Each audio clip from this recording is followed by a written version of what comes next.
Welcome back. The president taking aim at the Democrats' impeachment push this morning for a third straight evening last night, telling a gathering at the Values Voter Summit last night in Washington that the Democrats are consumed by their, quote, hate to see him removed from office, that he's looking into suing Speaker Nancy Pelosi and Adam Schiff, Pelosi's point man in the House's impeachment inquiry. Watch. The radical left tolerates no dissent. It permits no opposition. It accepts no compromise. And look, we have all seen it. We see what's going on. There is no compromise. Frankly, these people are crazy.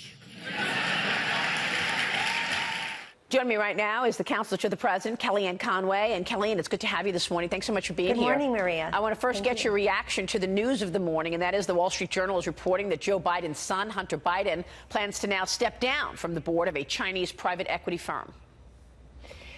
Yes, well, he should have done this quite a while ago. In fact, he probably shouldn't have been on the board to begin with. He hitched a ride on Air Force Two with the Vice President of the United States, also his father at that time, came back with sweetheart deals. And I am really disappointed in so many members of the mainstream media stretching their necks to defend Hunter Biden, saying, and we must say that there's no wrongdoing here, nothing illegal. Folks, this is what people hate about the swamp. This is a part of how Donald Trump won in the first place, saying that we're going to get rid of these sweetheart deals. We're going to make sure that we clean up the axis of power in a place like Washington, D.C., where someone like Hunter Biden can get a $50,000 a month retainer for a Ukrainian energy company when everybody knows that he doesn't have that skill set. And Maria, I wanted to say a couple things. You know, Joe Biden's in big trouble. He's plummeting in the polls.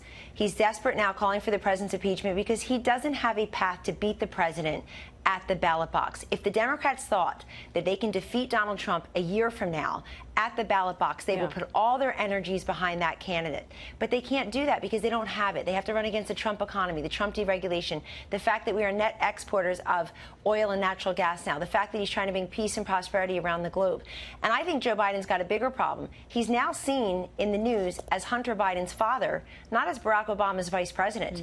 And where people are saying, where is Hunter? Fine. But where is President Obama? Why isn't he out there supporting the man who served as his vice president for 8 years? Why isn't Biden on top of the polls just by saying, I'm going to bring us back to the Obama years, give me 8 more of the Obama years? He's in trouble. That's why he's calling for impeachment.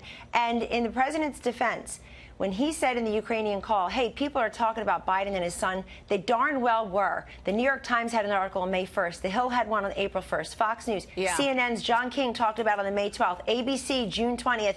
And may I tell everybody, 3 months ago, the New Yorker had a scathing cover story.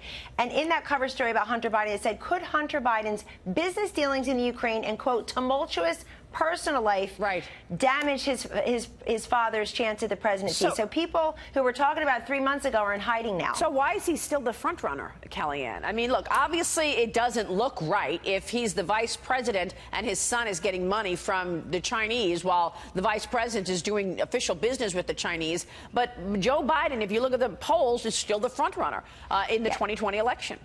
Well, barely. And I'm one of the people around the president who says, you know, prop him up, meaning let's keep Biden in there for a while, because Biden made a huge mistake. He could have had this running away had he announced the presidency by going to 5 states that Obama, Biden won, and then Donald Trump and Mike Pence won. So Wisconsin, Pennsylvania, Ohio, Iowa, Michigan. He didn't do that. He sent out a videotape about things that have already been disproven. So he doesn't know what he's doing. He's 0 for 2 running for himself for president, but he's not my problem. The reason he's the front runner is because the rest of the field are unabashed socialists. You actually have Bernie Sanders insulting Elizabeth Warren this week. You know what she said, Maria? He said, socialist Bernie Sanders insulted socialist Elizabeth Warren by saying she's actually a capitalist. He thinks that's an insult to the Democratic primary voters. But Biden obviously was leading by 20 or 30 points a couple months ago. Now he's just hanging on there. A lot of national polls show Warren surging.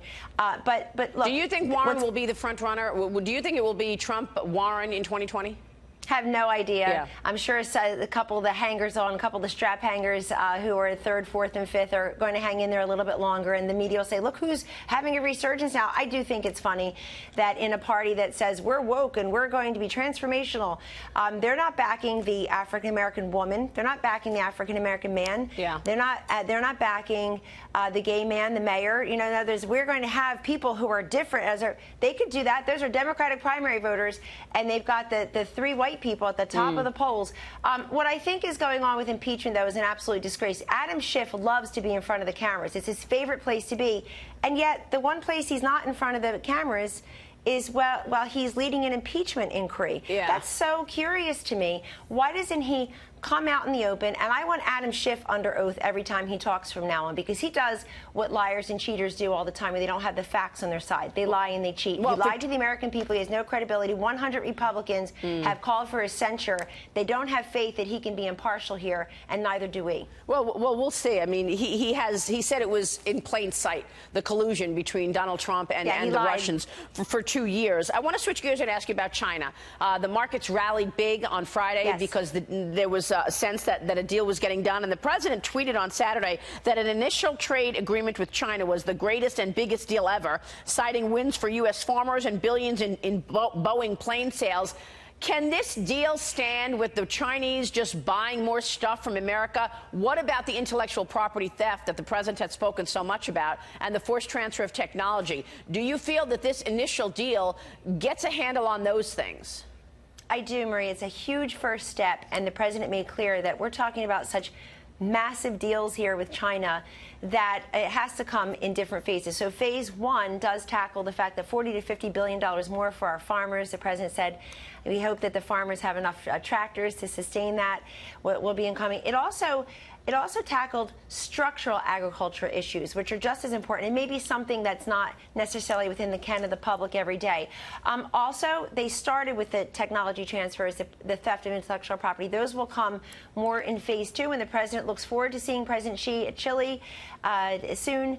And the fact is that this is a big step forward because we haven't had a deal. They pulled out last minute from the deal in April last spring.